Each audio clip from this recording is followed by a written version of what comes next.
Halo teman-teman, perkenalkan, nama lengkap saya Fabiana Lucia Paetobin dari Prodi Teknologi Pangan semester 4 Politeknik Pertanian Negeri Kupang.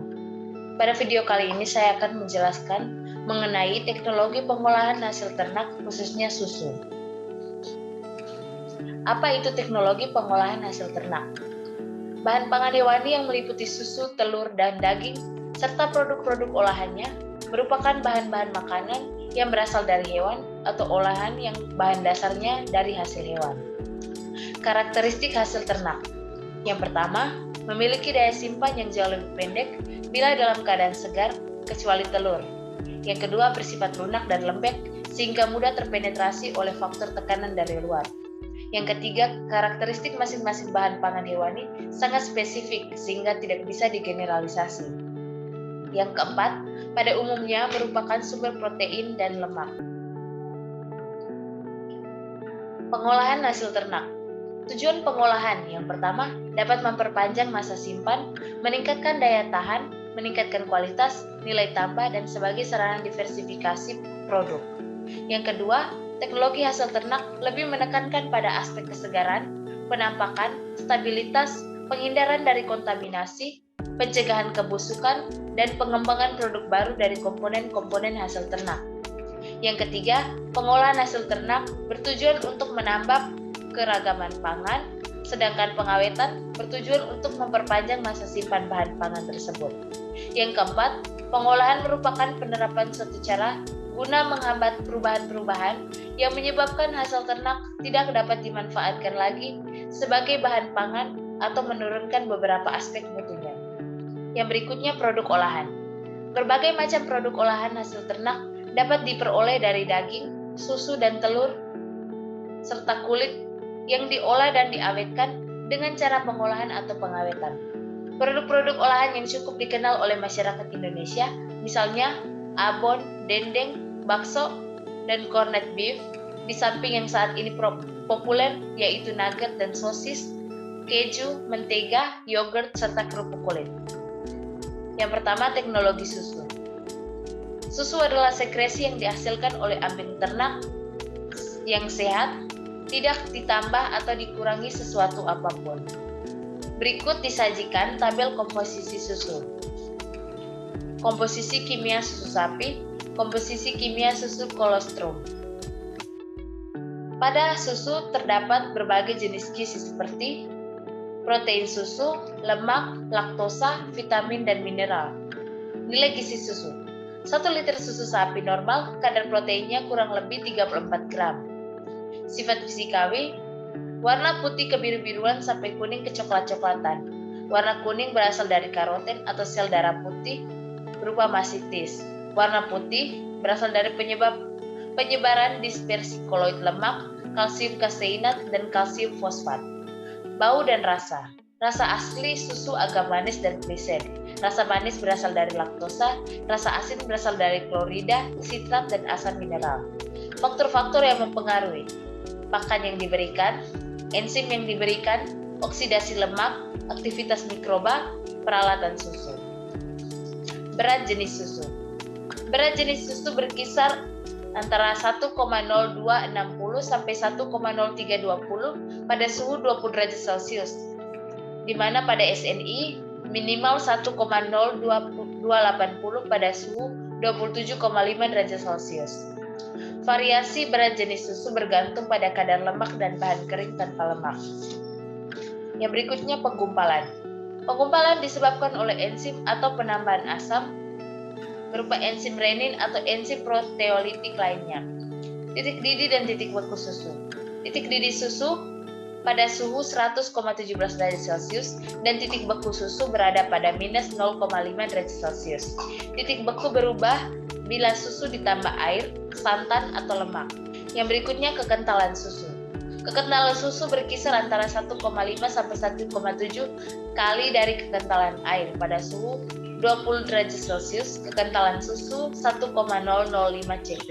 Faktor yang berpengaruh adalah komposisi susu dan umur hewan.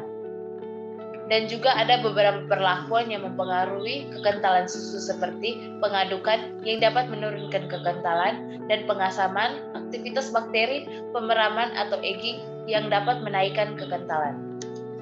Keasaman dan pH susu. pH susu segar 6,5 sampai 6,6 dengan kadar total asam 0,10 sampai 0,26%. Keasaman susu dapat disebabkan oleh senyawa fosfat kompleks, asam sitrat, asam-asam amino, dan karbon dioksida yang larut dalam susu. Pengaruh panas dalam air susu. Bila suhu lebih dari 100 derajat Celcius akan terbentuk film tipis yang mengalami koagulasi kasein dan lemak sehingga harus diaduk. Pengaruh panas dalam air susu akan mempengaruhi flavor dan odor, kasein denaturasi, albumin koagulasi, laktosa mengalami karamelisasi, dan viskositas berubah. Emulsi susu yaitu emulsi minyak dalam air dengan globula-globula lemak yang berupa dispersi kasar. Susu merupakan bahan pangan yang memiliki nilai gizi tinggi. Mengandung zat-zat esensial, perbandingan yang sempurna dari zat-zat gizi tersebut. Zat-zat gizi yang diperlukan mudah dicerna dan diabsorpsi. Berupa protein 98% dapat dicerna, lemak dan laktosa 99% dapat dicerna. Susu juga cukup mengandung mineral berupa sumber Ca, Na, Mg, Cl, fosfat, dan juga yodium. Vitamin berupa A, B1, B2, C, D, dan E. Enzim-enzim serta antibodi berupa laktalbumin dan laktoglobulin. Susu dari sapi sehat tetap tidak steril karena mengandung 500 sampai 1000 koloni per mililiter susu. Jika ambing berpenyakit maka terdapat 20.000 m koloni per mililiter. Tujuan penanganan susu yaitu menghambat pertumbuhan mikroorganisme. Susu yang diperak didinginkan sampai suhu kurang lebih 4 derajat Celcius. Sumber kontaminasi mikroorganisme. Yang pertama dari ambing, yang kedua dari badan sapi, yang ketiga dari alat-alat yang dipakai, yang keempat dari sekeliling, yang kelima dari pekerja atau pemerah, dan yang keenam dari air yang digunakan. Tanda-tanda kerusakan susu akibat mikroorganisme. Yang pertama pengasaman dan koagulasi, yang kedua ropiness atau kelendiran, dan yang ketiga sweet curdling. Tindakan-tindakan higienis. Yang pertama, keadaan kandang sapi, yang kedua keadaan rumah pemerahan dan kamar susu, yang ketiga keadaan kesehatan sapi, yang keempat kesehatan pemerah, yang kelima pemberian makanan, yang keenam kebersihan hewan berupa ambing, yang ketujuh kebersihan alat-alat, yang kedelapan penyaringan berupa kain kasa, yang kesembilan penyimpanan menggunakan cooling unit, dan yang kesepuluh serangga dan lalat. Pengolahan susu bertujuan untuk menganeka-ragamkan susu sapi menjadi bahan makanan dalam berbagai bentuk. Selain itu untuk menghindari agar susu sapi tidak menjadi mubazir atau terbuang percuma. Pengolahan merupakan penerapan suatu cara guna menghambat perubahan-perubahan yang menyebabkan hasil ternak tidak dapat dimanfaatkan lagi sebagai bahan pangan atau menurunnya beberapa aspek mutunya. Dalam rangka meningkatkan pola ragam konsumsi susu untuk memenuhi kebutuhan protein hewani, perlu adanya diversifikasi dalam pengolahan susu, sehingga dibutuhkan penerapan teknologi pengolahan yang tepat untuk memperoleh produk yang beraneka ragam dengan nilai gizi yang masih baik. Yang berikutnya produk susu. Yang pertama proses pengawetan susu menggunakan teknik pasteurisasi dan sterilisasi. Yang kedua, pengolahan susu dengan fermentasi dan non-fermentasi. Yang ketiga, produk olahan susu yang cukup dikenal oleh masyarakat Indonesia, antara lain seperti susu pasteurisasi, susu bubuk, susu steril, keju, mentega, es krim, susu fermentasi, permen, dodol susu, tahu susu, stik susu, dan kerupuk susu. Istilah-istilah dalam proses pengolahan susu. Yang pertama, susu penuh atau whole milk. Yang kedua, krim. Yang ketiga, skim. Yang keempat, buttermilk. Yang kelima, curd. Dan yang keenam, whey. Pengawetan air susu. Yang pertama, dengan cara mendinginkan air susu. Konsep dan teori dari sistem pendinginan adalah memasukkan makanan pada tempat atau ruangan yang bersuhu sangat rendah untuk mendinginkan makanan atau minuman, bisa dengan memasukkannya ke dalam kulkas atau lemari es, atau bisa juga menaruh di wadah yang berisi es. Yang kedua, dengan kotak pendingin. Bahan dari kayu, bagian dalam dilapisi seng atau aluminium. Botol susu diletakkan dalam timbunan es batu dalam kotak tersebut. Untuk lebih dingin ditambah garam dari serbuk gergaji, diaduk agar pendinginannya merata. Yang berikut pemanasan susu.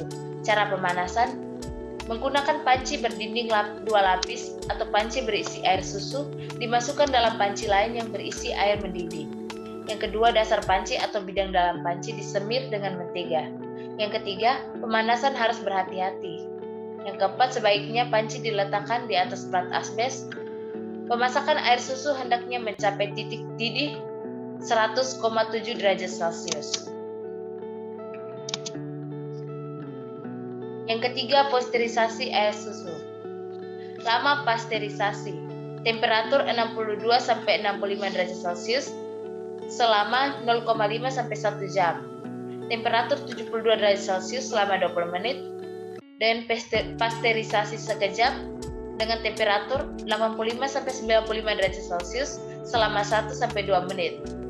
Keuntungan pasteurisasi. Air susu dapat disimpan lebih lama pada suhu yang rendah. Air susu tidak lagi mengandung kuman patogen dan bau dan nilai gizi sedikit dan menurun pada pasteurisasi sekejap. Sterilisasi air susu. Sterilisasi dilakukan dalam sterilisator dengan menggunakan tekanan dari uap air panas. Caranya yaitu pemanasan pendahuluan pada temperatur 35 derajat Celcius selama setengah sampai 1 jam, pasteurisasi sekejap pada temperatur 90 derajat Celcius selama 1 menit, air susu dihomogenkan atau diratakan pada temperatur tinggi menggunakan suhu pasteurisasi 90 derajat Celcius. Air susu didinginkan sampai temperatur mencapai 4 derajat Celcius. Air susu dimasukkan ke dalam botol-botol atau kaleng yang sudah steril, ditutup secara sempurna. Berikut adalah tabel temperatur dan lama sterilisasi. Penggunaan atau pengawetan suhu tinggi. Penggunaan atau pengawetan dengan suhu tinggi adalah proses pengawetan pangan yang menggunakan panas untuk menginaktifkan bakteri. Penggunaan atau pengawetan dengan suhu tinggi dibedakan atas 4 jenis, yaitu proses termal dengan menggunakan uap atau steam atau air. Yang kedua, proses termal dengan menggunakan udara panas. Yang ketiga, proses termal dengan menggunakan minyak panas. Dan yang berikutnya, proses termal dengan menggunakan energi iradiasi.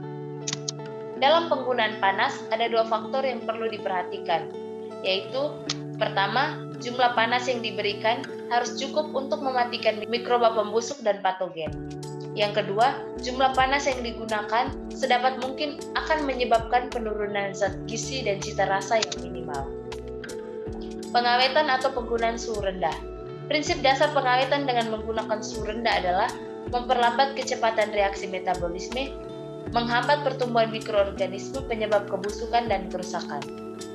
Cara-cara pengawetan dengan suhu rendah secara garis besar dikelompokkan menjadi 2, yakni pendinginan atau cooling dan pembekuan atau freezing. Faktor-faktor yang menentukan penyimpanan dingin dari pangan meliputi jenis makanan, tingkat kerusakan mikroba atau inaktivasi enzim yang diperoleh melalui proses, kontrol higienis selama pengolahan dan pengemasan, sifat-sifat barrier dari bahan pengemas, dan suhu selama distribusi dan penjualan. Pembekuan. Pembekuan adalah suatu unit operasi di mana suhu makanan dikurangi di bawah titik pembekuan dan bagian air mengalami perubahan untuk membentuk kristal-kristal es.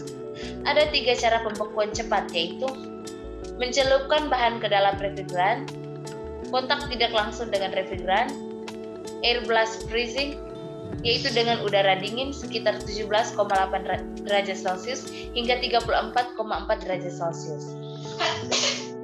Berikutnya fermentasi. Fermentasi secara mudahnya dapat diartikan sebagai suatu proses pengolahan pangan dengan menggunakan jasa mikroorganisme untuk menghasilkan sifat-sifat produk sesuai yang diharapkan. Berdasarkan penambahan starter atau kultur mikroorganisme, fermentasi dibedakan atas dua jenis, yaitu fermentasi spontan dan fermentasi tidak spontan. Keuntungan dari fermentasi yaitu dapat mencegah pertumbuhan mikroba beracun, mempunyai nilai gizi yang tinggi dari bahan asalnya, dapat terjadi pemecahan bahan-bahan yang tidak dapat dicerna oleh enzim-enzim tertentu. Kerugian dari fermentasi diantaranya adalah dapat menyebabkan keracunan karena toksin yang terbentuk. Faktor-faktor yang mempengaruhi fermentasi yaitu asam, alkohol, mikroba, suhu, oksigen, dan garam. Produk-produk hasil fermentasi. Yang pertama yogurt, sosis, roti, kecap, tauco, brem, nata de coco, dan fermentasi sayuran. Perubahan-perubahan sifat susu. Susu adalah bahan yang mudah sekali rusak, terutama karena adanya enzim yang secara normal terdapat dalam susu dan juga karena mikroba yang terdapat di dalamnya. Mikroba dapat berasal dari dalam tubuh hewan yang sakit atau karena kontaminasi dari luar. Susu bila dibiarkan begitu saja di udara terbuka akan menimbulkan berbagai kerusakan. Untuk mencegah kerusakan, maka susu harus disimpan di dalam lemari pendingin. Sebelum disimpan, susu dipasteurisasi. Tujuan pasteurisasi yaitu untuk mematikan bakteri patogen dan pembusuk. Olahan-olahan susu. Yang pertama krim dan susu skim. Krim yaitu bagian susu yang banyak mengandung lemak atau disebut kepala susu. Skim yaitu bagian susu yang mengandung banyak protein atau yang disebut serum susu. Perbedaan. Pemisahan kedua bagian dengan alat separator berdasarkan gaya centrifuge. Karena memiliki berat jenis yang berbeda, maka krim memiliki berat jenis rendah karena banyak mengandung lemak. Skim memiliki berat jenis tinggi karena banyak kandungan protein. Macam-macam krim. Yang pertama, half and half cream. Yang kedua, light cream. Yang ketiga, light whipping cream. Yang keempat, heavy whipping cream. Yang kelima, sour cream. Dan yang keenam, whips. Susu pasteurisasi. Produk olahan susu yang telah mengalami proses pasteurisasi mengalami proses pemanasan setiap komponen atau partikel dalam susu pada suhu 62 derajat Celcius selama 30 menit atau 72 derajat Celcius selama 15 detik. Kombinasi suhu dan waktu tidak mengikat. Apabila suhu tinggi, maka waktu pendek. Tujuan pasteurisasi. Yang pertama, untuk membunuh bakteri patogen. Yang kedua, untuk membunuh bakteri tertentu dengan mengatur suhu dan waktu. Yang ketiga, untuk mengurangi populasi bakteri dalam bahan susu. Yang keempat, untuk mempertinggi atau memperpanjang daya simpan atau storage life bahan. Dan yang kelima, proses ini dapat menginaktifkan fosfatase dan katalase. Metode-metode pasteurisasi. Ada dua metode, yaitu HTST dan LTLT. Metode banyak dimodifikasi, yaitu menggunakan suhu dan waktu bergantung pada tujuan proses pasteurisasi yang dikehendaki. Susu steril yaitu produk susu ultra termasuk proses pemanasan. Alat yang digunakan yaitu autoclave. Susu bubuk, prinsip pembuatan dengan menguapkan sebanyak mungkin kandungan air susu dengan cara pemanasan atau pengeringan. Proses untuk mendapatkan hasil yang baik dengan tahap-tahap atau perlakuan pendahuluan, pemanasan, pengeringan, dan pengepakan. Perlakuan pendahuluan berupa penyaringan, klarifikasi, separasi, standarisasi. Cara mencampur supaya homogen, yaitu dengan cara mengaduk dan menuangkan susu dari satu wadah ke wadah yang berikutnya. Metode pengeringan yaitu tipe model alat pengering. Yang pertama tipe silinder atau drum dryer dan tipe semprotan atau spray dryer. Macam-macam susu bubuk. Yang pertama bubuk susu penuh, yang kedua bubuk susu skim, dan yang ketiga bubuk susu krim atau mentega. Yang keempat bubuk susu instan. Susu kental, prinsip yaitu cara mengurangi atau menguapkan kandungan air susu sampai kadar air tinggal 40%. Dengan kadar air rendah, dapat tahan simpan lama dalam keadaan baik. Apabila akan diminum, harus diencerkan dengan air panas atau air hangat. Tahap-tahap pengolahan. Penyaringan standarisasi 1, pemanasan, homogenisasi, standarisasi 2, sterilisasi, dan pendinginan. Macam-macam susu kental. Susu kental tidak manis, susu kental manis, susu skim kental, dan susu krim kental. Demikian penjelasan dari saya mengenai teknologi pengolahan hasil ternak